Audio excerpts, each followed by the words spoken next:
My suspicion is if gold keeps going up, silver will rush again to catch up. That's might have been about the last time we spoke, Jesse. I don't recall.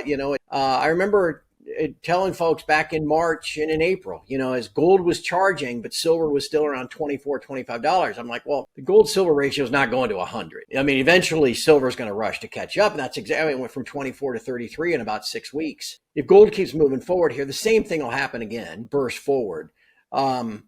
But it is aggravating to watch. There's no question about it. It's thought more as a commodity than it is a monetary metal still by most of the world. And so it kind of has more in common with something like copper than it has gold for the traditional investment strategy. In the evolving landscape of precious metals, industry veterans highlight distinctive patterns in gold and silver price movements that could signal significant opportunities for investors. Gold's remarkable performance in 2024 has defied conventional market wisdom. Despite headwinds from a strengthening dollar and dramatically reduced expectations for Federal Reserve rate cuts, from an initial forecast of 7 cuts to possibly just 1 by June, gold has demonstrated extraordinary resilience. CraigHemke, founder of TF Metals Report, observes that gold began the year strong, defying expectations of weak prices due to a rising dollar and reduced interest rate cut forecasts. By June, analysts revised predictions from 7 cuts to 0 or 1. Despite this, gold has surged about 30% year to date. The precious metal has recently broken records above $2,700 per ounce, significantly outpacing the S&P 500's 20% return. This impressive rally has been fueled by increasing safe haven demand amid economic and geopolitical uncertainties, particularly as the Federal Reserve approaches its rate-cutting cycle. Drawing from historical market cycles, Hemke identifies a consistent pattern in silver's behavior relative to gold during bull markets. He points to silver's characteristic delayed but explosive price movements, citing a notable example where silver surged from $24 to $33 within just 6 weeks following gold's initial ascent. Randy Smallwood's analysis complements this perspective by emphasizing silver's unique market dynamics. While acknowledging silver's typical lag in responding to market catalysts, he highlights its inherent volatility and potential for outsized returns once momentum builds. This characteristic often manifests in a compression of the gold-silver ratio during vital market phases.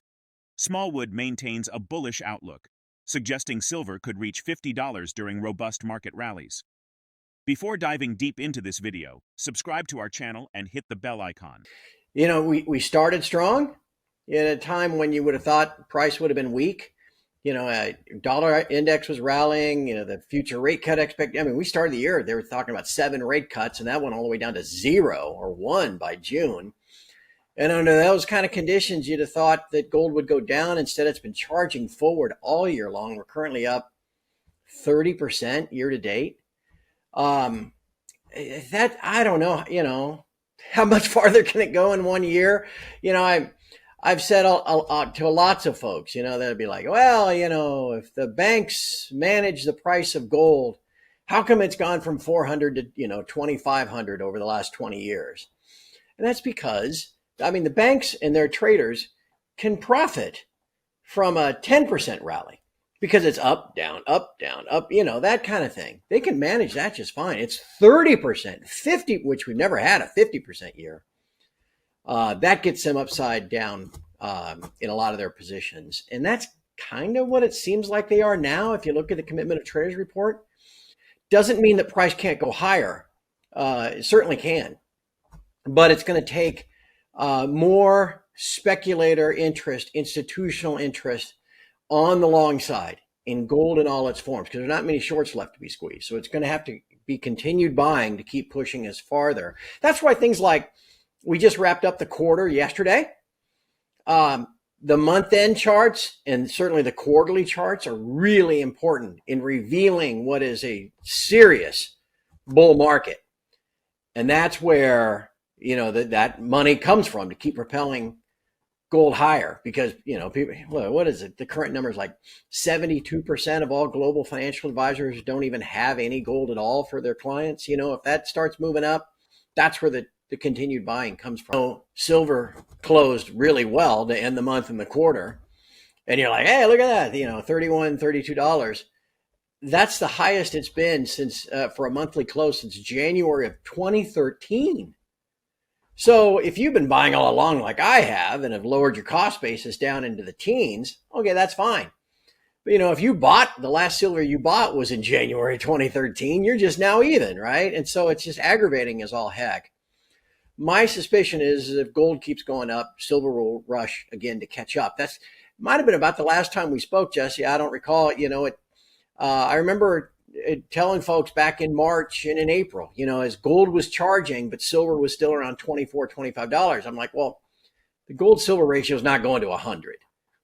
I mean, eventually silver is going to rush to catch up. And that's exactly, it went from 24 to 33 in about 6 weeks. If gold keeps moving forward here, the same thing will happen again. And you'll get another burst forward. But it is aggravating to watch. There's no question about it. It's thought more as a commodity than it is a monetary metal still by most of the world. And so it kind of has more in common with something like copper than it has gold for the traditional investment strategy, whatever that is. And so we kind of need all commodities to go, kind of forward to drag silver along with it. And that we may be on the verge of that. The dollar index is at a very important technical level. If it should start to trade down below 100, that's going to drive a bid for commodities in general. I remember seeing a thing in August that if you look at a basket of commodities, some 20 commodities, as measured by, I think it was Reuters or Bloomberg, the hedge funds collectively as a group were more net short that basket of commodities than they'd been in 20 years. And so you think, well, that's got to be a contrarian sign. And so if we get the dollar to fall, we get gold to keep going, silver will rush to catch up again. And we have the chance of finishing the year pretty strong. But again, those are some ifs. And there are I know investing is always about ifs and planning and trying to have as much foresight as you can. But as we enter this final 5-week period before the U.S. election, and with everything that's going on geopolitically, it's pretty hard to make any, declarative statements about this is going to happen next. I mean, we're living in some unprecedented times. And so people need to stay pretty nimble and try to keep an eye on maybe the big picture, not so much the day-to-day swings, but, ultimately where some of this stuff is headed. According to CraigHemke's analysis, gold posted a remarkable 5% gain during the month, contrasting sharply with the typical 3% decline observed over the past 5 years during the same period. Silver's performance was even more impressive, surging 8%, decisively outpacing gold, and the gold miners ETF recorded a 3% increase. September 2024 marked a significant departure from historical trends in precious metals markets, with gold and silver demonstrating exceptional strength and defying seasonal patterns. The precious metals market's strength is particularly evident in gold's broader performance throughout 2024.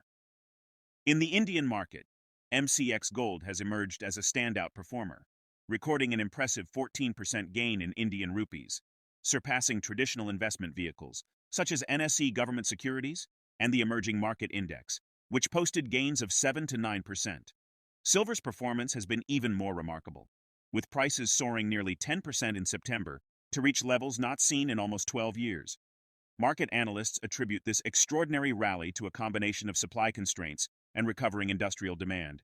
Let's get back to the video. Just completed month of September, gold was up 5%, where the last 5 years in September, gold's been averaging down 3%. Well, it goes up 5.